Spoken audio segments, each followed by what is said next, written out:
Bueno, aquí estamos ya en este quinto episodio de la primera temporada del podcast. Y nada, vamos a atacar el tema que os traigo hoy, que estoy seguro que a más de uno le va a resonar, le suena y que tiene dudas y no sabe muy bien por dónde salir, ¿no? O cuál es la verdad.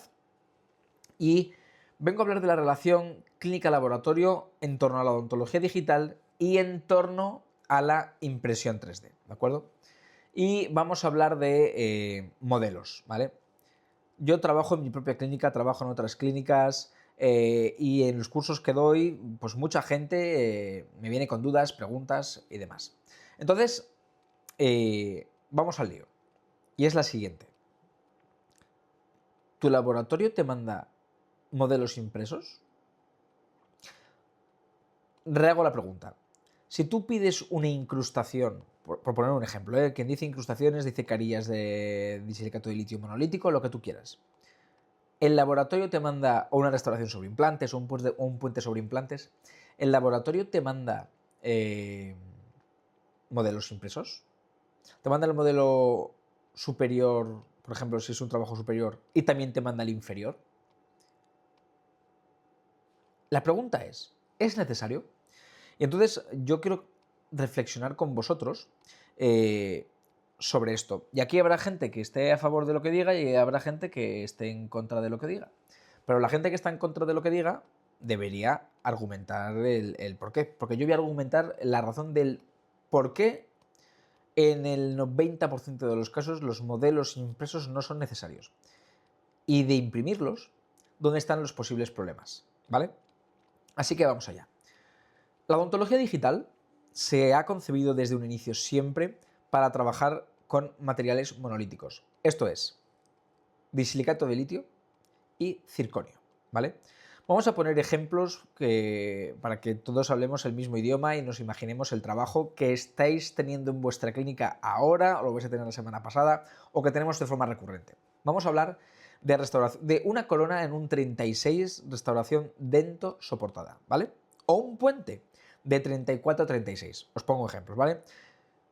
Vamos a ese puente, ¿vale? Yo tomo mis impresiones digitales y lo voy a hacer en circonio monolítico, ¿vale? En un sector posterior, un circonio monolítico, a mí me va muy bien y la verdad que no tengo ninguna queja. La pregunta es, ¿os mandan modelo? Y si os lo mandan, me gustaría que le preguntaseis al laboratorio para qué os lo mandan, ¿no? Entonces, esta es una situación que se da muy a menudo en el que te mandan un modelo y el laboratorio te puede dar varias respuestas.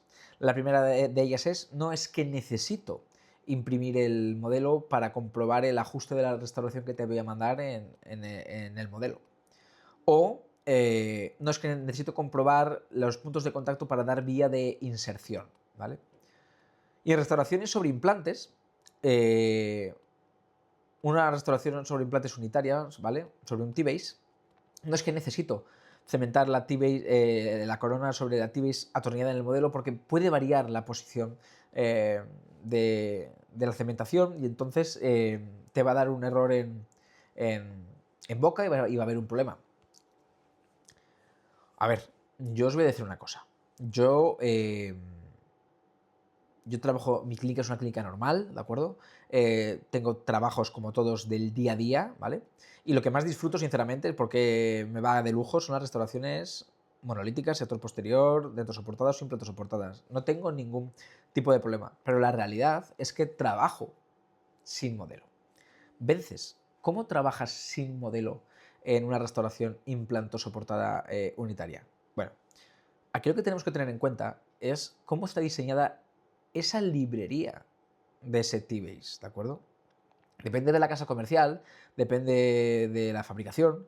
En el software CAD, me da igual que sea 3Shape, que sea Exocad, hay librerías que tienen más tolerancia y menos tolerancia para el cemento. Es decir, librerías de T-bases que le ponen más tolerancia de cemento, ¿de acuerdo? Nos vamos a encontrar que o fresadoras que de dudosa calidad, ¿no? Pues que te hacen más espacio del que deben. Entonces la corona no tiene una única posición de cementación, sino que tiene varias, ¿no? Entonces eso se soluciona mandando a un buen centro de desfasado, un buen laboratorio y utilizando una buena T-Base. Yo las T-Bases que utilizo, las unitarias, solo encajan en una posición. Es decir, yo no tengo posibilidad a equivocarme. Es por ello que yo el 100% de mis casos los trabajo sin modelo. Es decir, cojo y el laboratorio cementa la T-Base y no tengo ningún problema. Ni en unitarios, ni en puentes, ni en arcos completos, ¿vale? ¿El por qué? Porque en arcos completos, por ejemplo, vamos a cementar sobre... vamos a rehabilitar sobre pilares tipo multi-unit, por ejemplo, y las interfaces son rotatorias. Es decir, no hay una única posición. Pues que aunque la hubiese, con las restauraciones unitarias no tengo ese problema. ¿Por qué? Porque mis T-Bases tienen una única posición. No hay dos posiciones a la hora de cementar o que haya cierta oscilación, ¿vale? Eso quiero que lo sepáis y seáis conscientes. Y en incrustaciones, por ejemplo, en coronas tampoco son necesarios los modelos, si trabajamos en monolítico. Y en incrustaciones tampoco sería necesario el modelo si el hito de la incrustación cae por vestibular, oclusal o ligual palatino. Obviamente, si el hito, si es una clase 2 grande, una restauración oclusodistal, por ejemplo, y no hay otro lugar de donde colocar el hito que sea en interproximal, pues ahí sí el laboratorio va a necesitar imprimir un modelo para quitar el hito a mano y comprobar el punto de contacto en el modelo. Ahí sí es necesario. Pero ojo, que lo que hay que hacer es imprimir un modelo parcial. Un diente por delante, un diente por detrás, al diente tallador de la incrustación. No imprimir el arco completo. ¿De acuerdo? Eso también es importante que lo tengáis en cuenta. Y estamos hablando siempre de trabajar con restauraciones monolíticas, ¿de acuerdo? Pero muchas veces, bueno, y el antagonista, no sé si lo he dicho, el antagonista no hay que imprimirlo, ¿vale? En monolítico. Claro, muchas veces queremos darle un plus al trabajo, ¿no? Y entonces queremos hacer unas carillas de disilicato de litio, pero con un cutback vestibular para hacer una estratificación de cerámica feldespática, ¿vale? Bueno, ahí sí es necesario imprimir un modelo, ¿vale? Ahí es necesario imprimir un modelo, pero es un modelo que yo llamo de transporte, ¿vale? Un modelo de transporte para poder hacer el cutback, ¿vale? Sobre el modelo. No se puede hacer el cutback, la estratificación de la cerámica feldespática en el aire, ¿vale? O meter unos tintes y demás. No se puede. En ese caso hay que hacer un modelo, pero un modelo de lo que estamos, del arco en el que estamos trabajando. Claro, si vosotros me decís ahora, no, es que yo quiero hacer prótesis implantosoportadas con dientes a tope FP1 en metal cerámica, porque el laboratorio puede hacer más individualizados los dientes y demás. Vale, pues si tomáis una impresión digital y trabajáis en flujo de trabajo digital, ahí sí o sí el modelo es crucial, el modelo es primordial. ¿Qué pasa? Que ahora vamos a abrir el segundo melón, que es, ¿los modelos impresos en 3D son precisos y fiables? ¿Vale? Eso es algo que tenemos que plantearnos y tener en cuenta, porque si hacemos caso a la literatura científica, bueno, lo primero que deberíamos hacer es preguntarnos qué consideramos como un modelo clínicamente aceptable en impresión 3D, es decir, en prótesis, que es lo que yo considero un modelo que me puede servir para hacer un trabajo de prótesis sobre él o no. Y el rango, el límite, está establecido en las 100 micras. Más de 100 micras empezamos a tener problemas. Cuanto más complejo es un caso, cuanto más vamos hacia un full arch, con más implantes, con más implantes, pues el modelo tiene que ser lo más preciso posible, ¿de acuerdo? Entonces,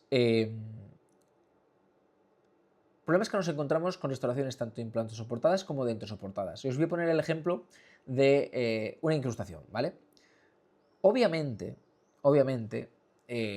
tenemos dos tipos de dos tipos de impresoras, sistemas abiertos, sistemas cerrados. Sistemas cerrados van a ser las impresoras del sector dental, me da igual que sea una Nextden, una SprintRay, una EnvisionTEC, una Siga, ¿vale?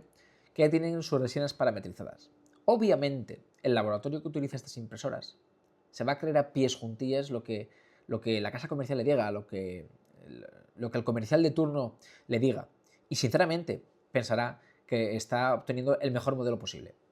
Imaginaos la situación. Tú escaneas una incrustación, ¿vale? O una corona.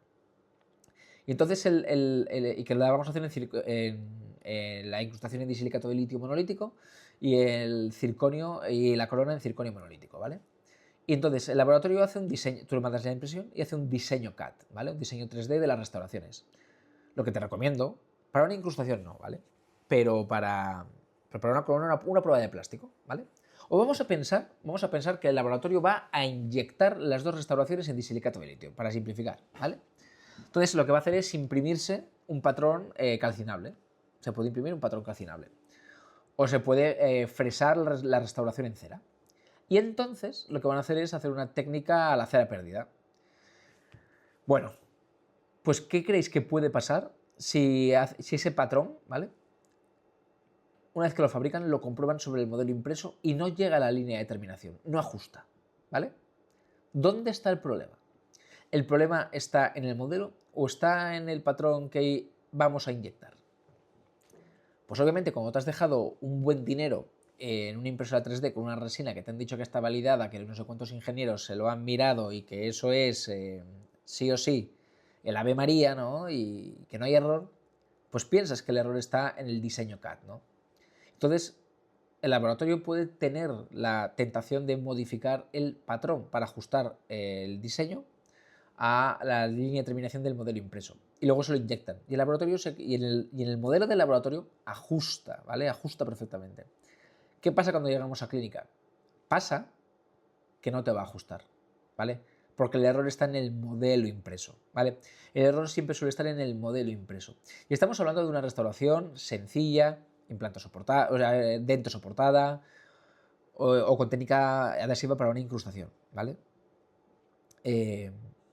Cuanto más complejo es el modelo, modelos de implantes, ¿vale? En el que el tipo de análogo de implante influye, cómo se atornilla ese modelo, si va por fricción o no, qué tipo de conexión tiene, qué librería se ha utilizado, qué tolerancia, qué resina se ha utilizado en la impresora 3D.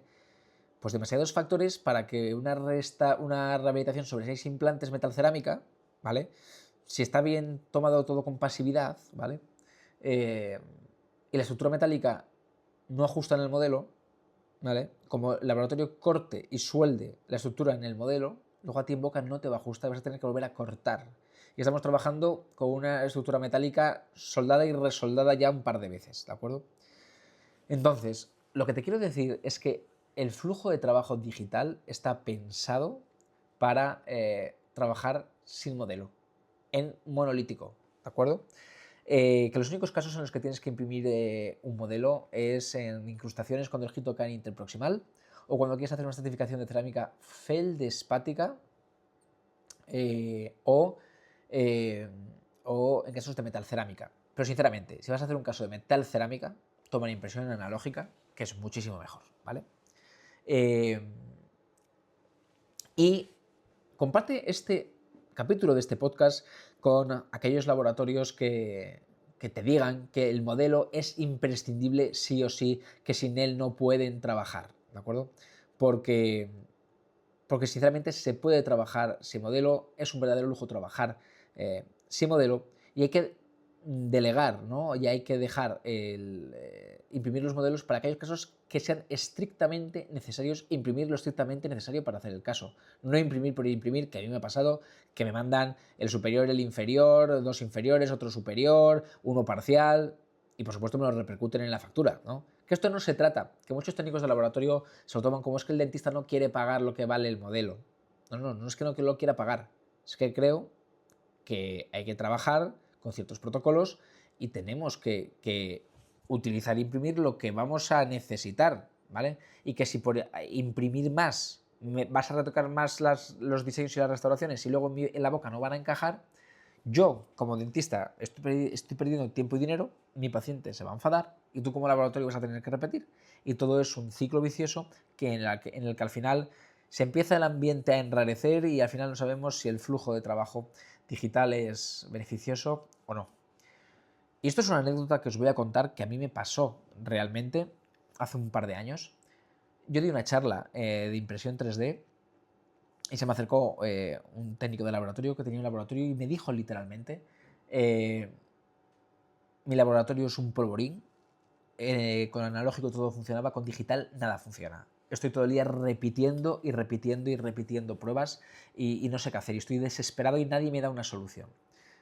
Bueno, pues lo que invité a ese técnico de laboratorio es que se hiciese mi curso de impresión 3D, donde les expliqué todo lo que yo aplico, tanto en clínica como a técnicos de laboratorio, y lo gratificante fue que un año después me lo encontré y me dio las gracias. Me has salvado el laboratorio, ahora entiendo de impresión 3D, sé cómo funciona y puedo optimizar yo e individualizar y ahora el digital, ¿no? Pues ya estoy viendo la luz al final del túnel. A lo que os invito con impresión 3D es a que os forméis, a que entendáis la impresión 3D y que no os dejéis llevar por el plug and play, darle a un botón y ya está, porque eso realmente no funciona. Y esto es un mensaje que va dirigido a los técnicos de laboratorio. Si antes teníamos 3 o 4 botes de escayola, porque ahora solo hay un bote de resina para todo. No existe la resina ideal, ¿de acuerdo? No hay una resina para todo. Así que nada, espero que este capítulo os haya servido para reflexionar, para pensar. Y en el siguiente capítulo vamos a hablar de lo que no he hablado en este, de la precisión de los modelos impresos en 3D, qué hay de verdad o no, mito o realidad, y qué tiene más precisión, una impresora DLP, una impresora LCD o una impresora láser. ¿Qué es lo que yo me compraría y que implementaría tanto en mi clínica como en mi laboratorio? Así que nada, te espero en el próximo capítulo del podcast. Hasta luego.